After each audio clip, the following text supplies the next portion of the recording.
What's going on, lads, and welcome to the latest episode of the OP Alphabet, and today we are moving on to the letter Q. But before I get too far into this, I'm afraid I have had a bit of an issue with my Elgato recording device. Basically, for some reason, sometimes it seems to record when I press record, other times I press record, it'll say it's all fine, and then for some reason when I go to edit it, it's just not there. I've looked in the computer, I've looked in all the files, it's really weird. I don't know what caused it. I'm just thankful that it didn't happen on the career mode video, but unfortunately it has impacted today's video because I don't know whether you know or not, but when I record because with these teams obviously I play 5 games with each team, with each player to try and get accurate stats and fair stats between them all. And basically when I do that, I normally do it in all one big session, so the 5 games will happen back to back, one big recording, then I'll sort it out from there. And unfortunately it just hasn't recorded, so I've got no footage to show you of this team. I'm still going to go through it. We're not going to let this bog us down. We're going to muddle on through it. Meddle? Is that the word I'm after? Muddle on through it. That's more like it. Muddle on through it. Q today, of course, meaning it is going to be the Portuguese 5-star skiller Quaresma. But first and foremost, we're going to go through who we've had so far. So, we have had A for Aubameyang, B for Braithwaite, C for Shaqiri, D for Doumbia, E for Emenike, F for Fur, G for Giovinco, H for Hernandez, I for Ibarbo, J for Jimenez, K for Kone, L for Lacazette, M for Musa and Martins, N for Niang, O, oh god, who was O? I think I might be stuffed. O Bassi? No, that is even on it. Anuha! Nedum Anuha was O, P was Pabon, and now we are on to Q for Quaresma. Oh, we needed lost that then. O Bassi? Well, I'm thinking of FIFA 13 there. Christ, that's going back some time. I don't know if he's still living on the game anymore, but anyway, Q for Quaresma. We'll have a quick look at his card first and foremost. You can see he's got the 5-star skill moves and the 4-star weak foot. He got 4 goals and 1 assist in his 5 games, which I think is actually the weakest return we've had on any of these OP Alphabet players so far, but we'll talk a bit more about that in a second. The team was just a straightforward Portuguese league team.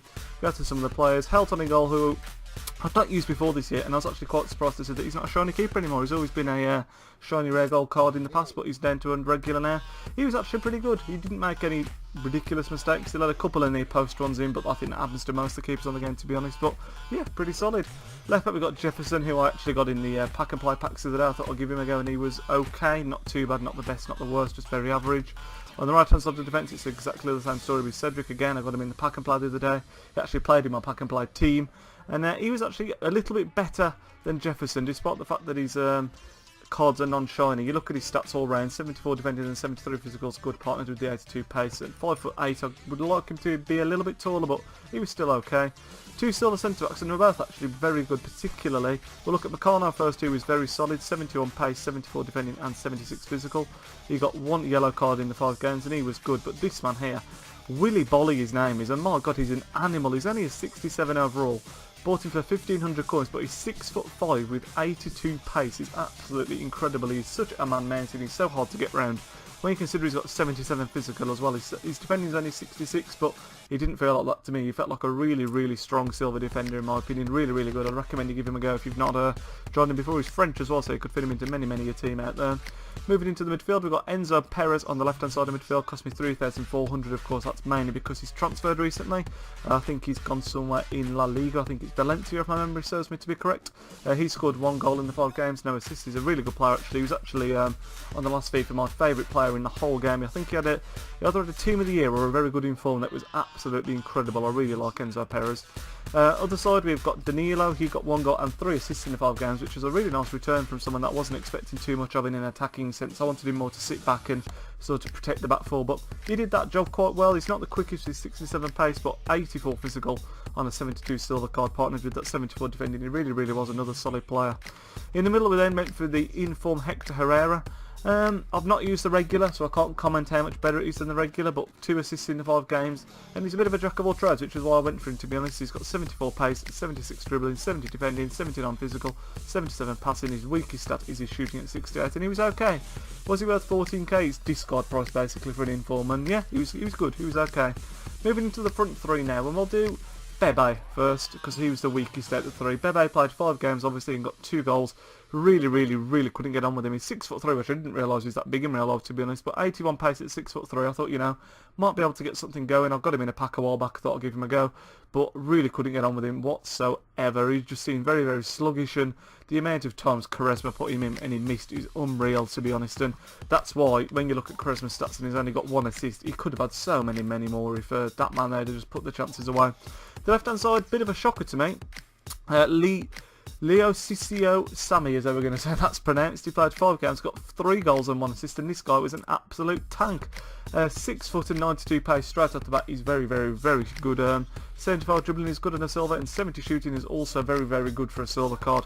And 72 physical as well, really good. And to be honest, 73 left forward, he was really good. I didn't expect too much from him, to be honest. I just bought him because there weren't really many other options. There was a Nicholas Gaitan who I've used before, and I thought, try someone different, I'll go for this guy. Bought him for 2,700 coins, and he was really solid. 3-star weak foot and 3-star skill moves, and yeah, for 2,700 coins, if you've got a Portuguese league team and you didn't want to fork out the money for the informed Gaitan, I think this man might be your next best shout, to be honest. So yeah, really impressed with him. But the main man on the right hand side, Ricardo Quaresma, of course, ex-Chelsea player, 5'9", medium low work rates, the 5-star skill moves being his main asset, with his 4-star weak foot also not too shabby. He's got 84 pace, 85 dribbling, 74 shooting, 77 passing, 64 physical and 27 defending. His physical is his big letdown, and his top speed, I don't know his in-game stats. He seems to be very quick off the line, but then when you play against most teams, they tend to have people like Kyle Walker, Gal Clichy, so he always struggles to pull away from the wing back, I'm not going to lie. But because of his trickery and the 5-star skill moveset he's got, it doesn't affect him too much. He's able to work himself into some really nice positions, and that's the really good thing about the not being able to get the footage for you, because he scored a couple of really nice skill goals, and I was going to throw in just a couple of other things he did that didn't result in goals, because he had a couple of fantastic runs, and like I said, the amount of times he played in this man here, Bebe, and he didn't finish was absolutely ridiculous. It was so frustrating. But 1,500 coins, again, so cheap, as most of the people have been in this OP alphabet so far. To be honest, I think the most expensive one's been around the 10k mark. But yeah, it was good. Despite the fact that his stats are the weakest of all the OP alphabet players as far as goals and assists go, he contributes a lot more with his dribbling and being able to get into good positions and feeding others. And like I say, I think that if you had a better striker up there, you could have been looking at perhaps 4 goals and maybe 4 or 5 assists as well. So it's a shame that Bebe couldn't take a few more of the chances, but Quaresma as a whole was still really impressive. The team as a whole, I played the 5 games, I think it was 3 wins and 2 losses. To be honest, the defence wasn't the best. This one here was a beast, Marcano was a beast, but when you're coming across the people of the likes of Sturridge, they're still going to punish you because they're so quick. And the obvious weakness, of course, is Bebe up top, because if he'd have took his chances, it could have been sort of 4 wins or 5 wins out of the 5, because I didn't get battered in any of the games. It was always a close game, and it was just the fact that they were taking the chances that I couldn't. But the team as a whole, I'd probably give it a sort of 7 or 8 out of 10. It was okay, mate. We'll say 7, because it was an okay team. The front 3 were good, it was just Bebe that let that down, so sort of Sammy and Quaresma were the 2 players carrying the team basically, and the midfield were very good as well. Very sort of, they battled well and won the ball well to get it forward to these 2. But if I was to do this team again, like I said, would Bebe be the main player I'd replace, and then like I say, looking at a much stronger team, you could perhaps chuck someone in there like I don't even know who was. I used to really like Oscar Cardozo actually on FIFA. I don't know if he's still good this year, but he's very slow, but his strength and his shooting was phenomenal. But yeah, the team as a whole, I'd replace Bebe, perhaps get some stronger defenders in there, and perhaps a stronger goalkeeper as well, although the defence of the goalkeeper was still okay. Bebe was the main fault, but nevertheless, this does actually bring us to the end of this episode. I'm sorry there's no goals to show you or footage. Hopefully it should be okay now in the future, because I have actually reinstalled it today. I've uninstalled it, put it all back on again, and hoping that fixes it. So fingers crossed this won't be an issue again. And yeah, I'll speak to you all in the next video. Need you out.